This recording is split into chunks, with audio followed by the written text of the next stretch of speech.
Ngayong araw nga pala guys ay sumakay ako ng barko para pumunta sa Mindoro. Syempre guys, kasama ko nga pala si Aling Regina. May pupuntahan kasi kaming kasal ng isa naming kaibigan. Gabi pa nga lang ay naghahanda na sila para sa kanilang lutuin. Napakadami nga palang handa nitong mga ikakasal. Dahil isang beses lang naman to sa ating buhay, kailangan talagang paghandaan. So paano guys?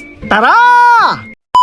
Ngayong araw nga pala guys ay maaga kaming bumiyahe papuntang Batangas Port. Dito na nga pala kami nag-almusal kay Angel para maaga kami makasakay ng barko. At para laging gising ang driver, kailangan natin na mainit na kape. Mga 1.5 oras din ang aming biyahe kaya pinatulog ko muna si Aling Regina. At dahil long weekend ngayon, napakaraming sasakyan sa daan. Medyo na traffic lang kami dahil merong ginagawang kalsada. Mabuti na nga lang maaga kaming umalis para hindi gaanong mainit. Napakasarap talaga mag long ride kapag ganitong tanawin ang ating makikita. Pagkatapos nga pala ng 1.5 oras, nakarating na rin kami dito sa Batangas City. Pupunta nga pala kami sa Mindoro para umatand ng kasal. Hindi na nga pala namin isasama sa Angel. May kamahalan din kasi ang pamasahe ng sasakyan sa barko kaya nagbayad na lang kami ng parking. Sumakay na lang kami ng tricycle para makarating dito sa Batangas Port. Medyo excited na rin pala ulit ako makasakay ng barko. Napakadami na nga rin pala na bago dito sa terminal. Fully air condition na rin kasi to at napaka-komportable. Bago nga daw sumakay, kailangan muna namin ilista ang aming pangalan. Nagbayad na nga rin ako para sa aming pamasahe. Bali guys, 528 pesos nga pala ang isa papuntang Calapan. Nagbayad din pala ako ng 60 pesos para sa terminal fee. Napakadami din pala ngayong pasahero na aming makakasabay. Hindi naman kami gaano nagdala ng maraming gamit para hindi gaanong hassle. Nakakatuwa lang dahil meron pala convenience store dito sa loob. Bibili sana kami ng pagkain kaso lang napakahaba ng pila. Umakyat naman kami dito sa taas para makakita ng tanawin. Napakasarap talaga ng simoy ng dagat. Bigla ko tuloy naalala ang aking mga alaga. Ganitong ganito kasi ang amoy nila kapag hindi sila napapalitan ng tubig.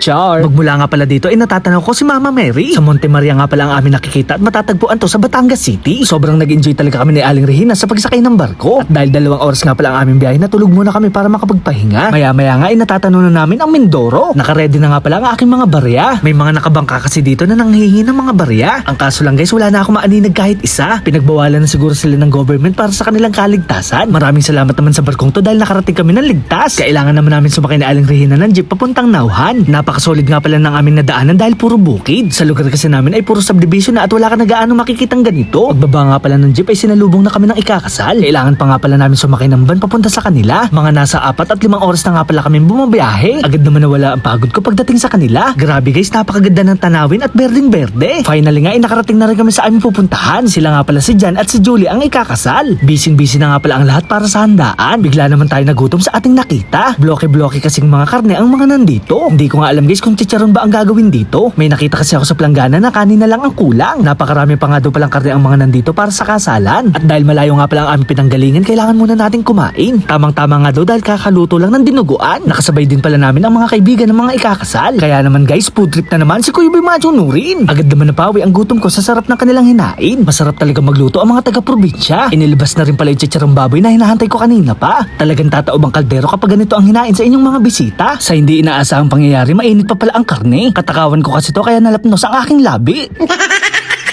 Pati nga pala dito sa Mindoro ay meron tayong mga followers. Karamihan talaga sa mga followers ko ay mga bata. Mabuti na nga lang meron tayong baong sticker para sa kanila. Napakaganda nga pala ng tanawin dito sa aming napuntahan. Tanaw na tanaw mo ang bundok at meron pang mga palay. Kaya naman dito pa lang ay masaya na ako dahil sobrang nakaka-relax. Kinagabihan naman ay tulong-tulong na ang mga tao sa pagtatadtad. Halos isang barangay siguro ang papakainin ng mga ikakasal. Sila nga din pala isasayaw ngayong gabi para masabitan. Napakasolid nga at napakaganda ng ayos ng kanilang venue. At syempre guys, dahil bisita tayo, kailangan natin magpasikat. Isinabit ko na nga pala yung pamasahe namin ni Aling Regina pauwi ng Laguna para lang sa kanila.